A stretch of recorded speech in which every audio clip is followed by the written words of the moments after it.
Hey y'all, it's Susie with Susie's Craft Room. Welcome to my dining room today. Today I told you I'd show you how to coffee and tea dye some paper, but first I want to show you how our glue turned out from yesterday. Got it in my label jar, and after I poured it up in my jar, I did refrigerate it. I did set it out about an hour or so ago to warm up some, but it's still cool, but you still use it even straight out the refrigerator. But I just kind of wanted to show you the consistency a little bit of how it turned out. You see how thick that is?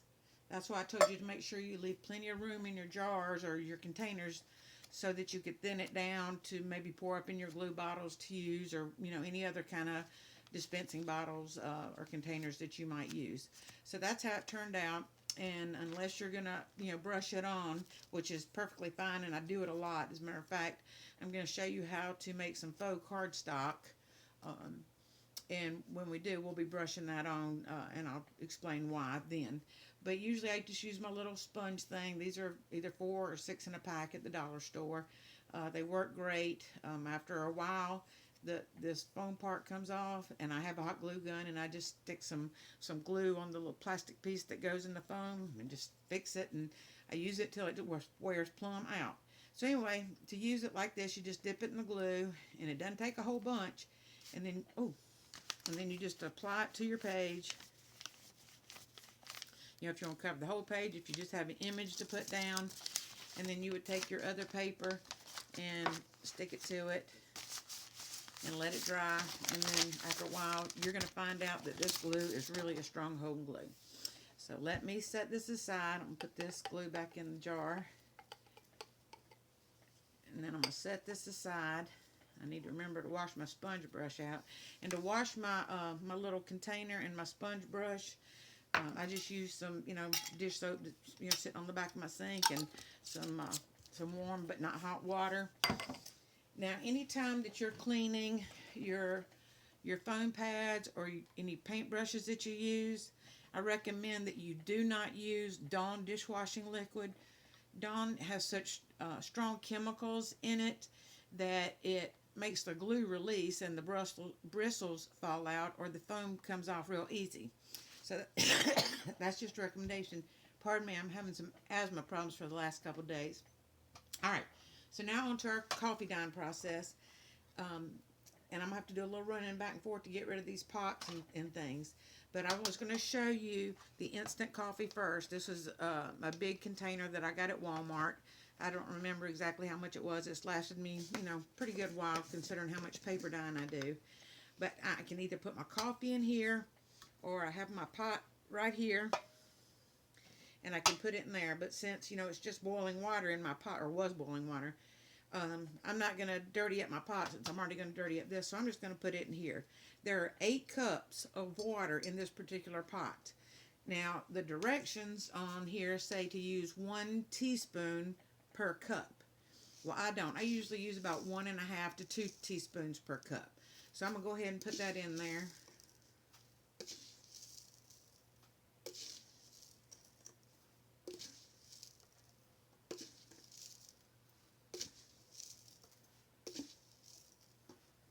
Okay, there's 8. That would be 1, and I'm almost out of coffee.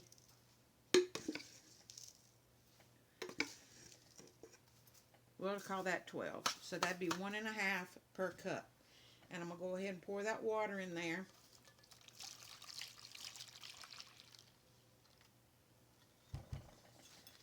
And then I'm just going to stir it up so that coffee and water combine. I did want to say, all I have down on my dining room table is these old holy towels, that I don't use for myself or for company at all. Some people would put shower curtains or some kind of plastic down.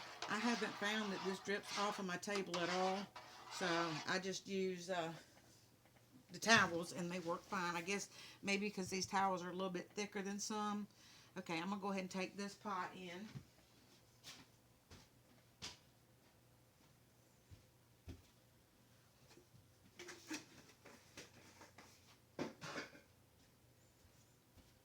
And you can see how nice and dark that color is.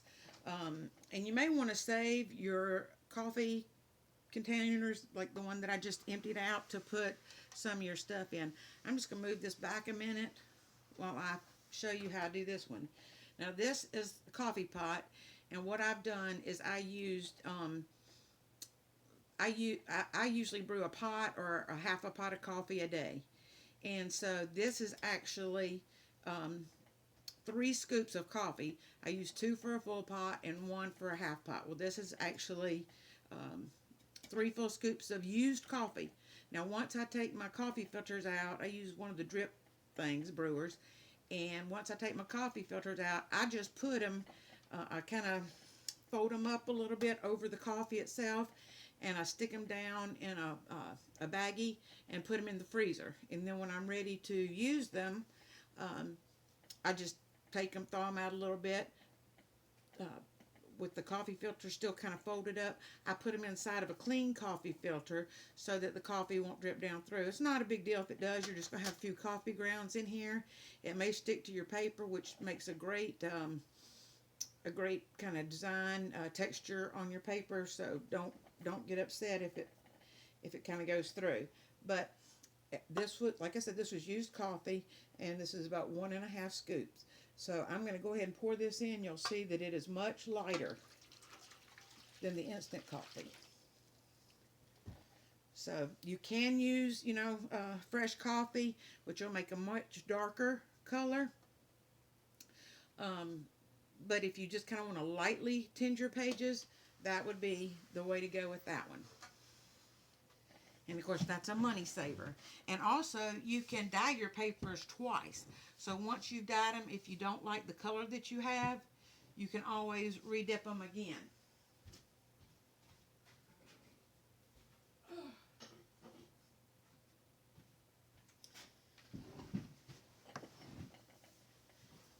And this one, I'm going to use the used tea bags. Now, when I make sweet iced tea, I don't know if you can see all this. When I make sweet iced tea, I use 4 family-sized bags per gallon. So, again, once I'm done making my tea, I take my tea bags, I put them in a baggie, put them in the freezer. And then when I'm ready to use it, I take them out, thaw them out just long enough to get the tea bags out that I want. This is 8 cups of water in this pot, and I put 8 family-sized tea bags because they have been used. Now, the more that you dunk these tea bags, the darker that your tea will get. I mean, up to a point, of course. I hope these are going to be cool enough for me to handle them. I'm going to let that drain for just a minute.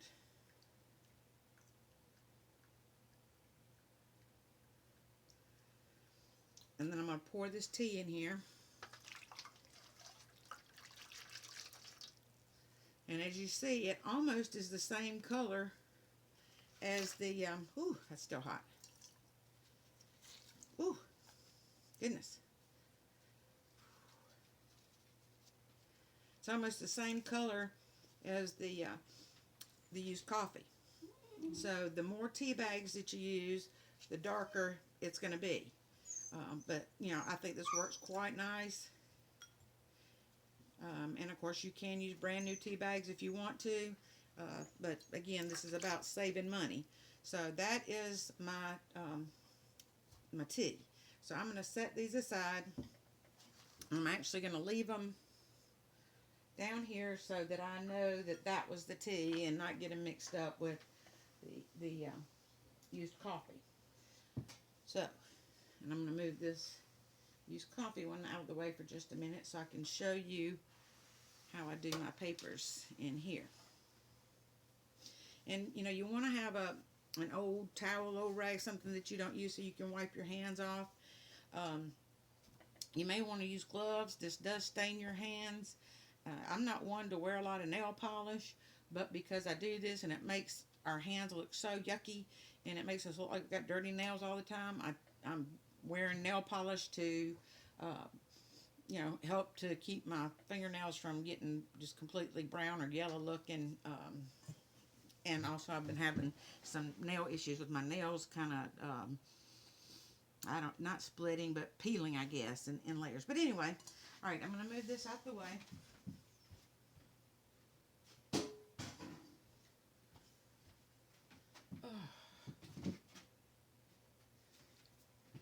and it will be the same process no matter which formula that you use. And remember I told you to save your junk mail and such? Well, that's what this is. It's just junk mail. And it's white on the back.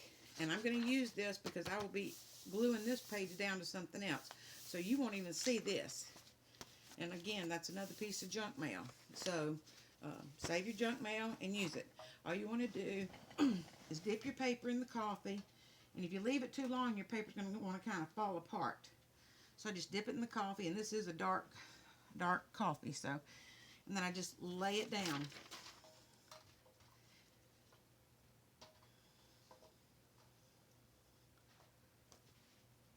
And I just tore that one a little bit, but that's okay because it's going to be glued to something else. I just put it in, flip it over a little bit, make sure, you know, I get it covered good, and I lay it down.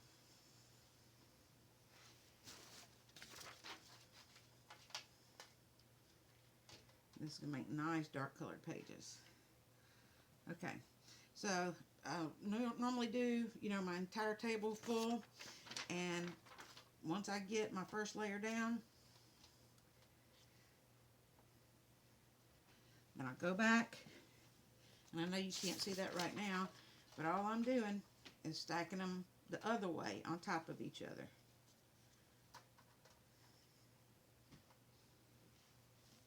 You should be able to see it now.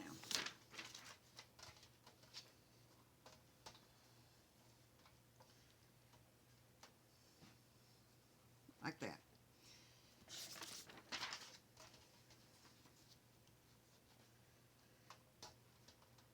And then I just keep going. And I'll just stack this on top of the other ones, back this away again.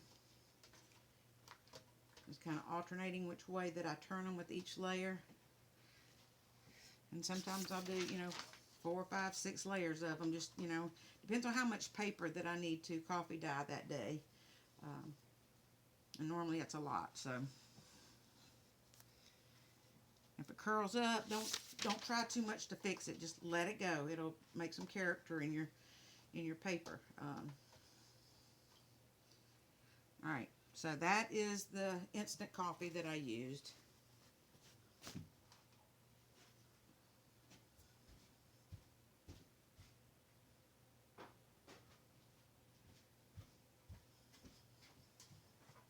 And this is the tea. I'm sorry, the brewed coffee, the used coffee. And again, I'm just going to put it in there. And I'll start right here. This, you can't even tell that it has color on it. But once it dries, you'll be able to tell that it's not a bright white anymore. This is not my preferred method. I do prefer the instant coffee because I can control the intensity.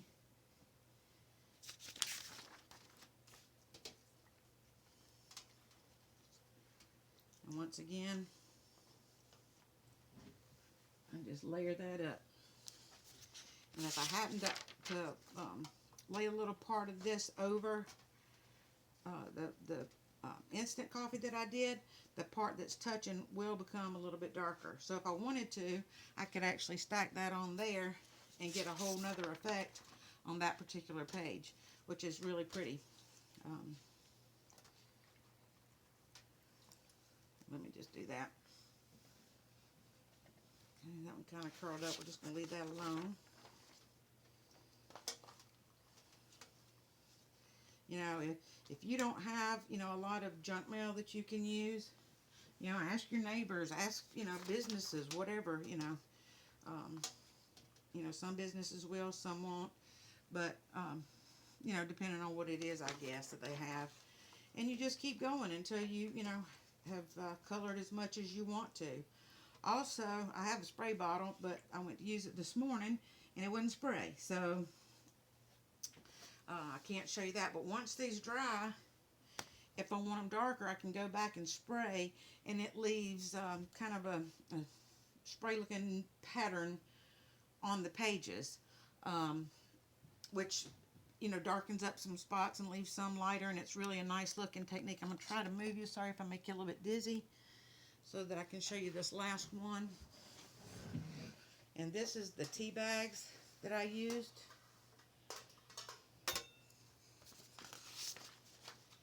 And again, I'm just dipping that in the pan. And I'm laying it out. You know, some people say if you let it sit longer, it gets darker. Well, my experience with letting it sit longer is that the paper kind of falls apart. So I don't. I would rather dye it twice than my paper fall apart and then me not have any good, you know, usable papers that are whole. And again, I just stack those on top of each other, you know, 5, 6 layers high, whatever. When I'm done, all I'm going to do, I've got a ceiling fan above me.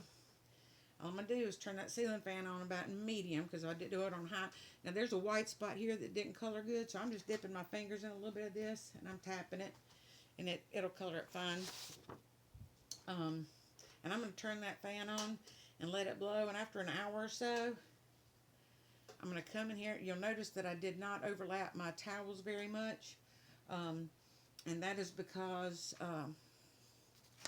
after an hour or two, I'll come in here and I'll take my towel and just flip it completely over, putting the papers on the table, and then I just peel the towel right off, and that works out real nicely. So then I just let them sit, and you know, it won't take long for them to dry. If you're able to do this outside on a bright sunny day, they dry very, very quickly. Some people take a big paintbrush and brush the coffee on or the tea on. I find that it takes me much longer, and I don't want to take a long time to do this. I just want to get it done. I don't know if any of y'all are like that, but I certainly am. But just keep going on your papers. Now, if you have any left, like, you know, once I'm done with this video, I'm pretty much done for the day. Like I said, I've been struggling the last couple of days. Now, you will find some cheap stationery that comes in your junk mail that'll kind of fall apart. Don't worry about it. Use it anyway. But since I'm done for, you know, coffee dyeing for now, just because I had a couple of kind of strange days, I can take this and pour it into the container, set it in my refrigerator, and then use it another time. But instead, what I'm going to do is I'm going to mix these three together, because I don't need all 3 pans of tea and coffee. So I'm just going to mix them together. It's going to dilute that dark one down some, and it'll darken these up, obviously. So it's just going to be a mixture of coffee and tea, and that's perfectly fine to mix them. Some people have asked about the acid in tea and coffee and how that affects paper. And I'm not a scientist, and I don't really know the correct answer, but I know that a lot of products for, say, scrapbooking, things that you want to last a long time, are acid-free, because apparently the acid in the tea and the coffee can deteriorate the paper some. So you can get decaf coffee and decaf tea bags if you want to. I don't. I'm not going to be around in 100 years or 1,000 years to know whether it held up or not. You know, my daughter or whoever gets the journals that I keep, you know, she doesn't understand the whole, you know, junk journaling community. So I don't even know that she would keep them. I hope that they would be treasure books to her. But anyway, if you're worried about it, you can get the decaf, or you can add some baking soda to the regular coffee and tea, and it takes the acid out. It makes it more alkaline, and it doesn't take much, probably a teaspoon or 2 for, you know, 8 cups. Not much. You just want to, you know, get the acid out. So anyway, I hope that helps. I hope you'll go ahead and get some papers ready to journal with this week, because we will be starting Monday. I'm still going to continue making videos on, you know, like how to make gesso and how to glue your pages together, you know, to make faux cardstock, because cardstock is really expensive, and people in the journaling world, you know, talk about, you know, print it out on cardstock, or use cardstock for this, or so we're going to make some faux cardstock, which I use all the time, because cardstock is very expensive. So anyway, I'm going to go ahead and end it for today. I hope y'all are blessed and have a just super fantastic, great day. So I'm fixing to go lay down for a little bit. I pray that you all are well, and I look forward to seeing you tomorrow. Be blessed. Bye-bye now.